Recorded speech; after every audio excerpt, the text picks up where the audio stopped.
اور میں نے سوچا تھا کہ 10-20 لوگ رہیں گے سامنے، تقریب ہو جائے گی شخصی پروگرام میں، مگر آپ لوگوں نے بتا دیا کہ مولانا صاحب آپ اگر دور سے آئے ہیں تو کیا ہوا، ہم بھی اپنے اپنے گھروں کو چھوڑ کے یہاں آئے ہیں، تو 2-4 گھنٹے کی ایک جنتی محفل ہو جائے تاکہ آپ ہمیں دین سکھائیں اور ہم دین سیکھ لیں۔ مگر میں اس وقت سمجھوں گا کہ آپ بہت اسٹرانگ اور مضبوط ہیں جب آپ اخیر تک شریک رہیں گے۔ آپ بھی اگر نعت سننے کے بعد بھاگ گئے تو میں سمجھوں گا کہ واقعی پیور ایک جنگلی ہیں، اور اگر پوری تقریر سن کے دعا تک شریک رہے تب میں سمجھوں گا کہ جنگل میں شہر آباد ہے۔ اس لیے آپ اپنی عزت کو بچائیں گے اور اپنے علاقے کو بدنام نہیں ہونے دیں گے۔ میں اس شہر کو عزت کی نگاہ سے، اس دیہات کو اس لیے دیکھ رہا ہوں کہ یہاں نرسمہا راؤ نہیں آئے، یہاں موجودہ وزیر اعظم پردھان منتری مودی صاحب نہیں آئے۔ اگر وہ آ بھی جاتے 50 بار تو بھی میں نہیں کہتا کہ یہ خطہ قابل احترام ہے۔ اگر یہاں چیف منسٹر آ گئے ہوتے آدتیہ جوگی ناتھ جی اتر پردیش سے تو بھی میں نہیں کہتا کہ یہ خطہ قابل احترام ہے، مگر مجھے فخر ہے کہ یہ خطہ قابل احترام ہے، کیونکہ یہاں دنیا کی ایک بڑی شخصیت شہزادہ اعلیٰ حضرت حضور تاج الشریعہ 4 بار اس علاقے میں تشریف لایا۔ تکبیر، رسالت، پردھان منتری کی کیا حیثیت ہے؟ پردھان منتری کی کیا حیثیت ہے؟ پردھان منتری جس کے انتظار میں 7 گھنٹے تک بریلی میں رہے ہو۔ ایک منٹ پردھان منتری کا قیمتی ہوتا ہے، جو پورے بھارت کا چلانے والا، انتظام سنبھالنے والا ہوتا ہے، کہ 1 منٹ قیمتی ہوتا ہے اس کا، لیکن ان سے زیادہ قیمتی وقت ہمارے تاج الشریعہ کا ہے کہ 7 گھنٹے تک وہ بریلی میں رہے، انتظار میں کہ وہ بندے خدا وہ ذاکر درویش مجھ سے ملاقات کا ٹائم لے دیں، لیکن اس ذاکر درویش نے کہا تم اپنا کام کرو، میں نے اپنے باپ داداؤں سے جو مسلک کی خدمت کی ذمہ داری سنبھالی ہے اس سے فرصت کہاں ہے کہ میں کسی دنیا دار سے ملاقات کروں۔ کیا بات ہے، یہ کام کوئی نہیں کر سکتا ہے، یہ کام جو مصطفیٰ کا سچا وفادار وہی کر سکتا ہے، ورنہ ہم لوگوں جیسے لوگ کسی پردھان کے پاس بیٹھ جائیں تو ناز کرتے ہیں، کسی ودھائک کے ساتھ 10 منٹ رہ کے سیلفی لے لیں تو ہماری نسلیں ناز کرتی ہیں، کسی سانسد کی گاڑی پر بیٹھ جائیں تو ہمارا پورا خاندان ناز کرتا ہے، تو پردھان منتری جس کے لیے 7 گھنٹے تک منتظر رہا ہو اس پہ آج سارا ہندوستان ناز کرتا ہے۔ سبحان اللہ، اللہ تبارک و تعالیٰ اس دیار کو سلامت رکھے۔ بس آپ یہ سمجھ لیں کہ اعلیٰ حضرت رضی اللہ تعالیٰ عنہ جہاں گئے وہ علاقہ آج تک عزت کی نگاہ سے دیکھا جاتا ہے۔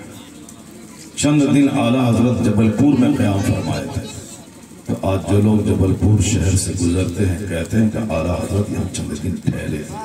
سبحان اللہ، سبحان اللہ۔ اعلیٰ حضرت کبھی 1 یا 2 بار پٹنہ گئے تھے، اس بہار کی راجدھانی پٹنہ کو آج بھی فخر حاصل ہے کہ ہماری سرزمین پہ اعلیٰ حضرت مجدد اعظم تشریف لائے تھے۔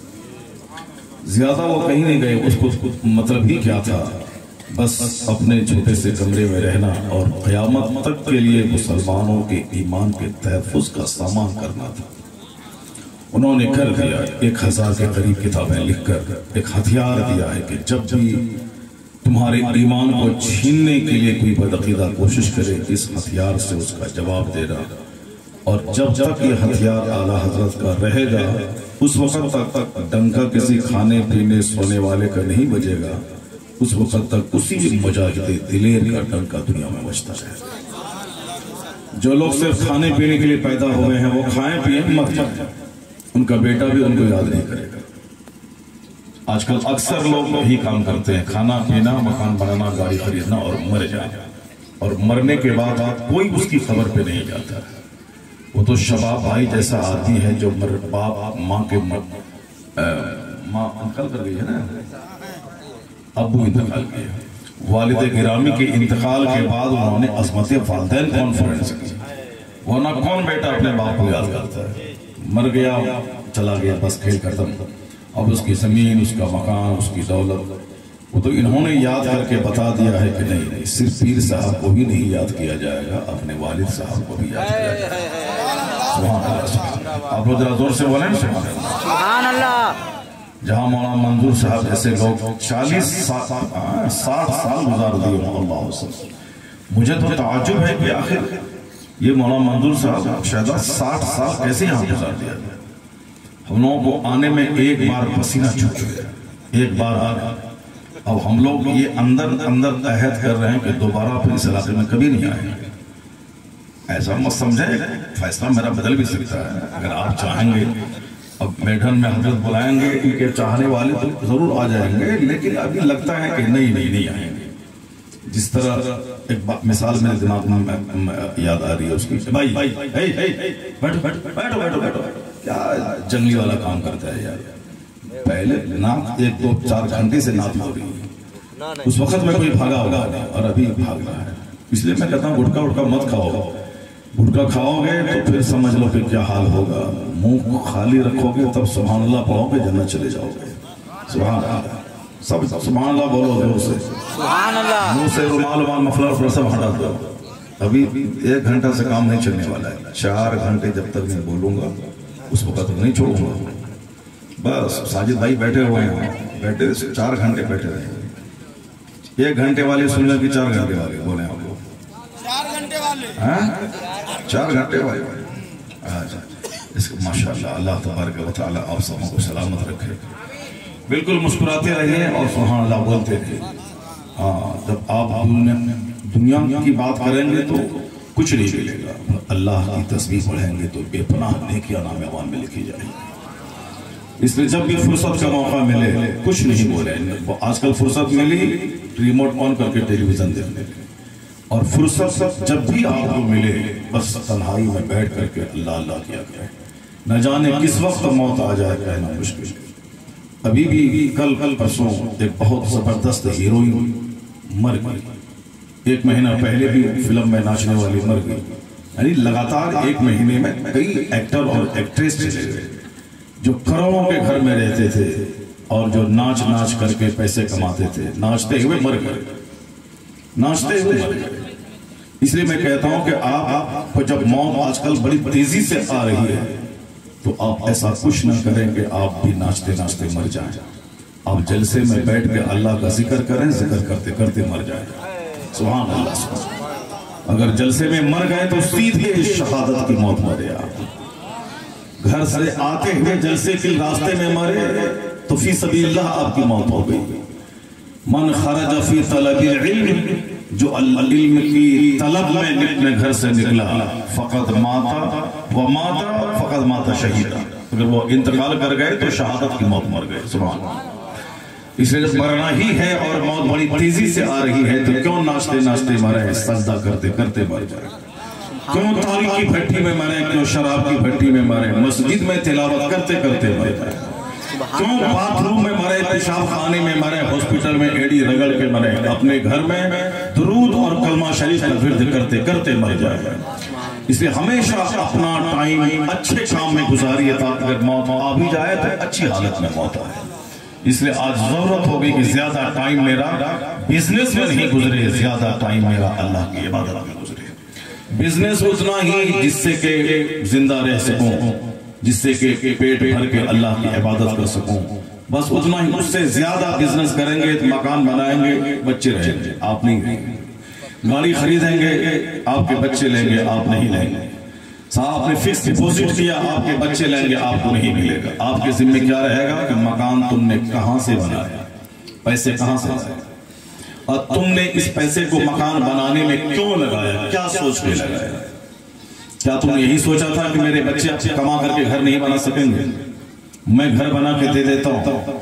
جب تمہارے باپ نے تجھ کو گھر نہیں دیا لیکن تم کو اللہ نے طاقت دی اور تم نے اپنا گھر بنا لیا، جب تیرے باپ نے تجھ کو پختہ کا گھر نہیں دیا مگر تم نے بنا لیا، تو پھر تم یہی کیوں نہیں سوچتے ہو کہ میں اپنے بچوں کو گھر بنا کے نہیں بھی دوں گا تو اللہ تعالیٰ اس کے گھر کا انتظام فرما دے گا؟ جس طرح اللہ نے تیرے گھر کا انتظام کیا اسی طرح تیرے بیٹے کے گھر کا بھی انتظام کر دے گا۔ لیکن یہاں لوگ یہ سمجھتے ہیں کہ میں جہنم میں جاؤں جلوں آگ میں جلوں، مگر بیٹے کو گھر بنا کے دے، بیٹے کو گھر بنا کے دے دو، گھر بنا کے مت دو۔ اگر آج گھر بنا کے دیا اور کل تیرا بیٹا مر گیا تو کیا کرو گے؟ کھیل ختم ہو جائے گا۔ بہت سارے بچے ہیں جو شادی کے دن مر جاتے ہیں، بہت سارے لڑکے ہیں پڑھتے پڑھتے مر جاتے ہیں۔ ہمارے علاقے کا ایک لڑکا وہ حیدرآباد میں پڑھتا تھا، میرے رشتہ دار کا، دور کے رشتہ دار کا، اور ہائی ٹیک انجینئر بن رہا تھا۔ کوئی بہت بڑی بات نہیں تھی، بڑا مرض نہیں تھا، راستے سے گزر رہا تھا، ادھر سے وہ ہجڑے لوگ آ رہے تھے۔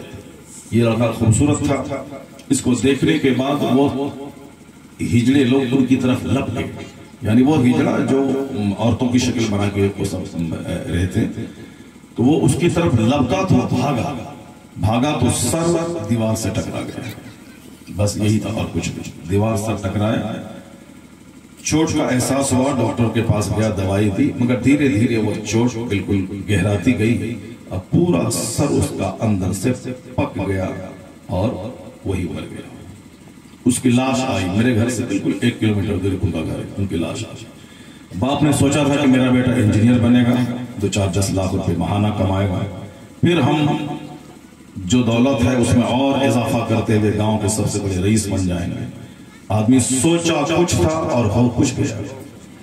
یہی تو کہا جاتا ہے کہ بندہ کے سوچنے سے کیا ہوتا ہے وہی ہوتا ہے جو منظور خدا ہوتا ہے۔ سبحان اللہ۔ جب یہ بات آپ جان رہے ہیں کہ بچے کو میں زندگی نہیں دے سکتا، بہت قیمتی بات میں کہہ رہا ہوں، غور سے سنیے گا، اگر بچے کو دینا ہے تو زندگی دے دیجیے۔ بہت اچھے باپ ہیں آپ، بہت بیٹے کا درد ہے آپ کے پاس، تو بیٹوں کو 80-90 سال کی زندگی آپ لکھ کے دے دیجیے کہ میرا بیٹا جلدی مرے نہیں، انجینئر بنے، نوکری کرے، کمائے کھائے، گھر مکان بنائے، گاڑی خریدے، پھر بوڑھا بن کے 90 سال میں جب دنیا کے لیے بوجھ بن جائے، بیٹے بھی انتظار کریں کہ بڑھا جلدی سے مر جائے، گھر کے سارے لوگ بھی کہیں کہ مر جانا بہتر ہے، اس وقت ان کی موت آئے، یعنی جب وہ دنیا اور گھر کے لیے بوجھ بن جائے تب ان کی موت آئے، سب سے پہلا کام یہی کریں اپنے بچوں کو زندگی دے دیں، ان کو لکھ کے دے دیں کہ میرا بچہ 90 سال تک دنیا میں زندہ رہے گا۔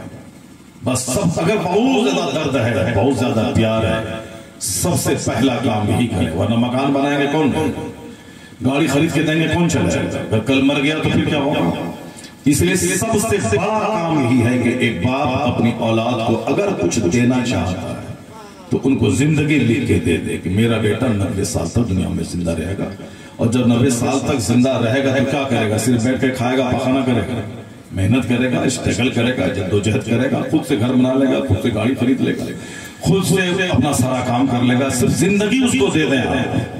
یہاں تو ہر آدمی اس فکر میں رہتا ہے کہ کل مر گیا تو کیا کروں گا، پرسوں مر گیا تو کیوں اتنی محنت کرنے کا، جب زندگی کا کوئی ٹھکانہ نہیں تو کیوں بلا وجہ دولت جمع کرنے سے کیا فائدہ، کل مر گیا تو کیا محنت کریں گے ہم، اور صاحب آرام کرے گا کوئی دوسرا، اس لیے لوگ دولت جمع نہیں کرتے ہیں، کل مر گیا تو کیا ہوگا۔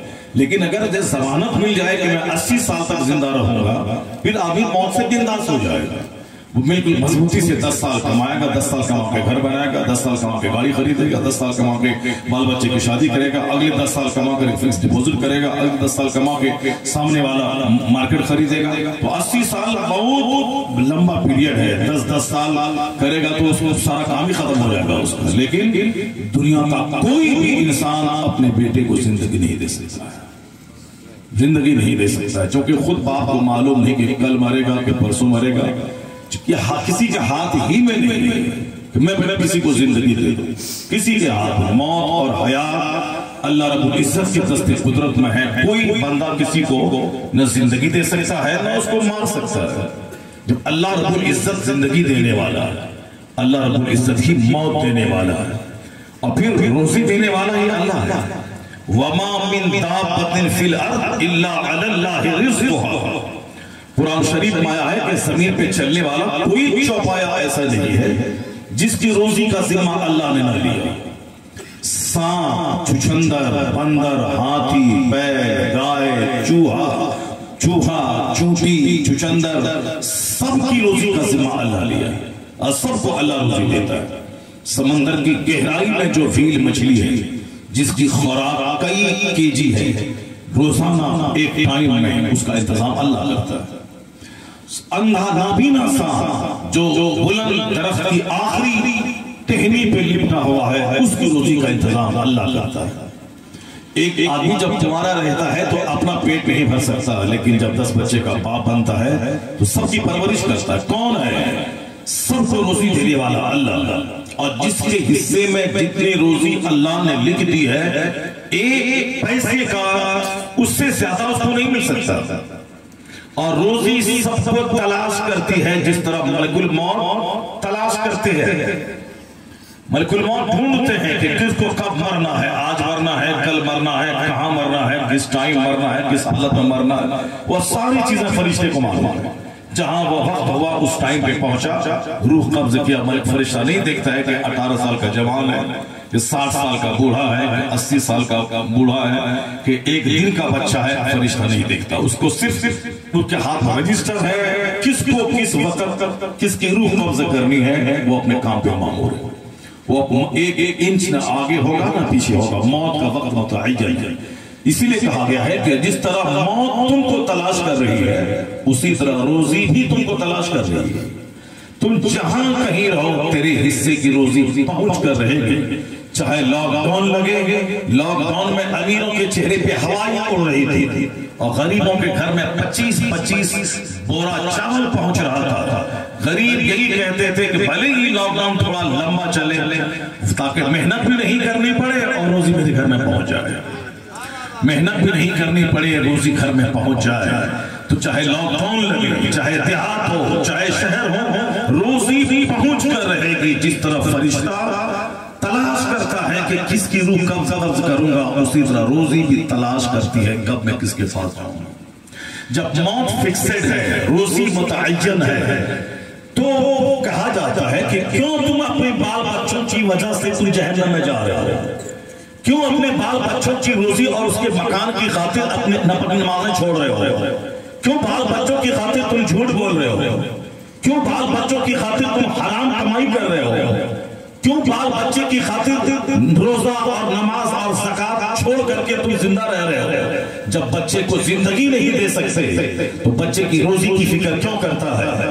تو بس اتنا ٹھان لے کہ جو اللہ زندگی دینے والا ہے وہی روزی دینے والا ہے. اگر ہر باپ دماغ میں یہ بیٹھا لے کبھی بچوں کی وجہ سے جہنم نہیں جائے گا، کبھی بچوں کی وجہ سے جھوٹ نہیں بولے گا، کبھی بچوں کی وجہ سے حرام کمائی نہیں کرے گا، کبھی بچوں کی وجہ سے وہ حج میں تاخیر نہیں کرے گا، کبھی بچوں کی وجہ سے اپنی حد سے نیچے گر کے ذلیل ہو کر کے روزی کی تلاش نہیں کرے گا. وہی بولے گا جو اللہ زندگی دیا ہے وہی اللہ روزی دے گا.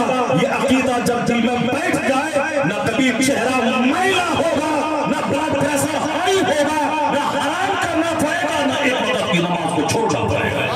نعرہ تکبیر، نعرہ رسالت، مفتی شہریار خان صاحب قبلہ، اصلاح معاشرہ.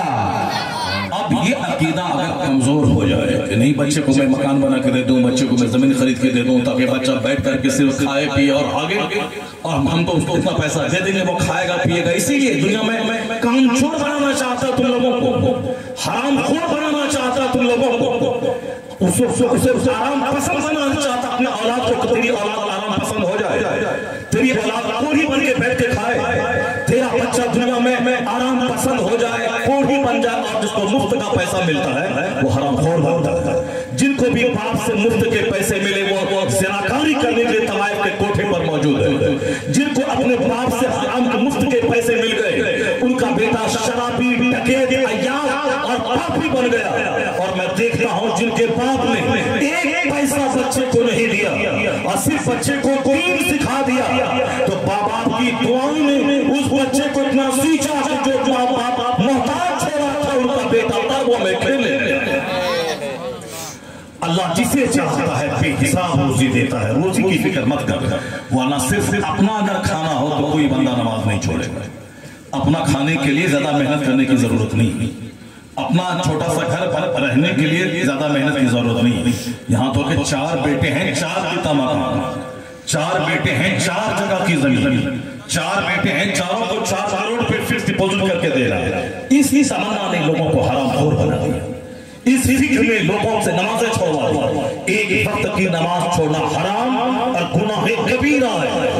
جس طرح نماز پڑھنا سب سے بڑا فرض ہے، اسی طرح نماز چھوڑنا سب سے بڑا گناہ ہے۔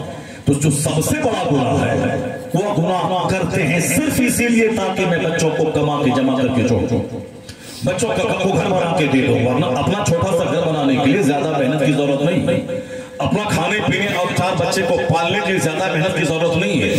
شریعت کا مسئلہ ہے کہ جب بچہ تیرا جوان ہو جائے اس بچے کا صدقہ فطر بھی آپ پر واجب نہیں ہے۔ یعنی میں اربوں میں کھیلتا ہوں، میرے پاس 1000 بیگھہ زمین ہے، مگر میرا بیٹا جہاں 14-15 سال کا ہو جائے، جوان ہو جائے، اس کا صدقہ فطر بھی ہم پر واجب نہیں ہے۔ اپنا اور اپنے نابالغ بچوں کا صدقہ فطر واجب ہے، بیوی کا بھی صدقہ فطر ہم پر واجب نہیں۔ میری بیوی چاہے میں اربوں میں کھیلوں، میری بیوی کے پاس کچھ نہ رہے، میری بیوی کی طرف سے صدقہ فطر دینا ہم پر واجب نہیں۔ اگر بیوی صاحب نصاب ہے اور ہم اسے پوچھ کر کے نکال لیے، یہ احسان ہے، ہم پر واجب نہیں۔ بیوی اپنے مال سے نکال گیا، بیوی پر حج فرض ہے وہ حج کے لیے جائے، ہم پر حج فرض ہے ہم اپنے حج کے لیے جائیں، ہم کو بیوی کو ساتھ میں لے جانا فرض نہیں۔ اگر کوئی اربوں میں کھیل رہا ہے، اپنا حج کر لیا، بیوی کو نہیں لے گیا، کوئی گناہ نہیں ہے۔ اس لیے کسی بھی مالدار آدمی کو اگر وہ بیوی کو حج کے نہیں لے گیا تو آپ منہ اس کا نہیں نوچیں کہ اپنا چلا گیا بیوی کو نہیں لے گیا، اپنا چلا گیا بیوی کو لے کے نہیں گیا۔ نہیں، بیوی پر الگ نماز فرض ہے، ہم پر الگ فرض ہے، بیوی پر الگ حج فرض ہے، ہم پر الگ حج فرض ہے۔ بیوی کے پاس مال ہے تو حج کرے، نہیں ہے تو نہیں کرے۔ ہم اگر لے کے جاتے ہیں یہ میرا احسان ہے، یہ میرا احسان ہے، اس پر فرض نہیں ہے، یہ میرا احسان ہے۔ جس طرح میں غریبوں کو حج کرواتا ہوں، 50 فقیروں کو حج کروا دوں، 50 عالموں کو حج کروا دوں۔ بمبئی کے بہت سارے سیٹ ہیں جو ہر سال مسجد کے امام کو حج کروا دیتے ہیں، محسن کو حج کروا دیتے ہیں۔ یہ کیا ہے؟ احسان ہے۔ میں نے نیکی کی، میں نے ان کو حج کروا دیا، اس پر حج فرض نہیں تھا، وہ نہیں کرے گی تو کوئی گناہ نہیں، اور میں اگر نہیں کرواؤں گا تو مجھ پر بھی کوئی گناہ نہیں۔ ان پر نماز الگ فرض ہے، میری نماز اس کا بدل نہیں ہو سکتی۔ مجھ پر نماز الگ فرض ہے، میری عورت کی نماز میرے لیے کافی نہیں ہو سکتی۔ اب ذرا مسئلہ سنیے، عورت پر صدقہ فطر واجب ہے اگر ان کے پاس مال ہے، نہیں ہے تو ہم پر واجب نہیں ہے، میں نہیں نکالوں گا، کوئی گناہ۔ اگر میں نکال دیا تو وہ نفل صدقہ ہے، جیسے کسی فقیر کو 10 ٹکا دے دیا، 20 ٹکا دے دیا، 25 ٹکا دے دیا، اسی طریقے سے میں نے اگر ان کی طرف سے 2 کلو 50 گرام گیہوں کی قیمت میں نے نکال کے دے دیا، وہ صدقہ فطر نہیں ہے، وہ ایک نفل صدقہ ہے۔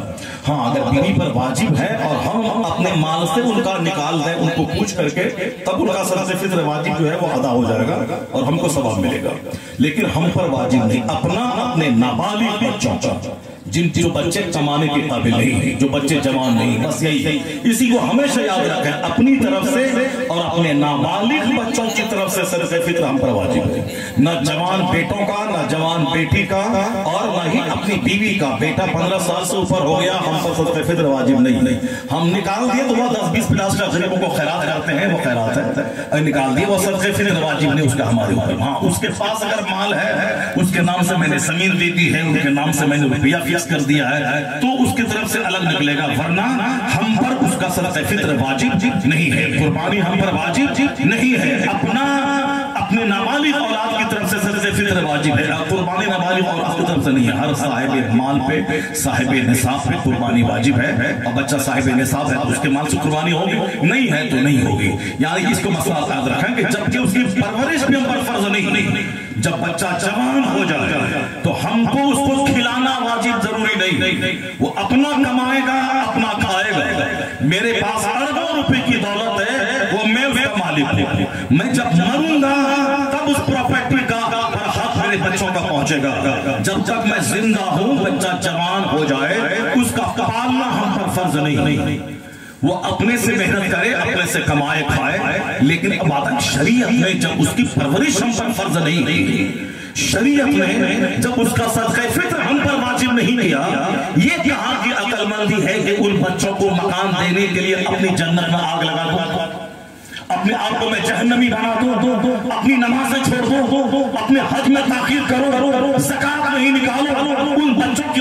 جب نقیل ہو جاؤں ان بچوں کی وجہ سے میں مجرم اور گنہگار بن جاؤں؟ شریعت نے کہا جب بچے جوان ہیں وہ اپنا کمائیں، اگر نہیں کماتے ہیں میں کھلاتا ہوں یہ میرا احسان ہے، میں شادی کروا دیتا ہوں یہ میرا احسان ہے، جیسے میں غریبوں کو میں خیرات کرتا ہوں، میں انجینئر بنا دیتا ہوں اپنی کمائی سے یہ میرا احسان ہے، میں ڈاکٹر بناتے ہوئے 1 کروڑ خرچ کر دیتا ہوں اس کے پیچھے یہ میرا احسان ہے۔ فرض نہیں ہے، فرض ڈاکٹر بنانا نہیں فرض ہے، انجینئر بنانا فرض نہیں ہے، ایک باپ پہ لازم ہے کہ اپنے بچے کی اچھی تربیت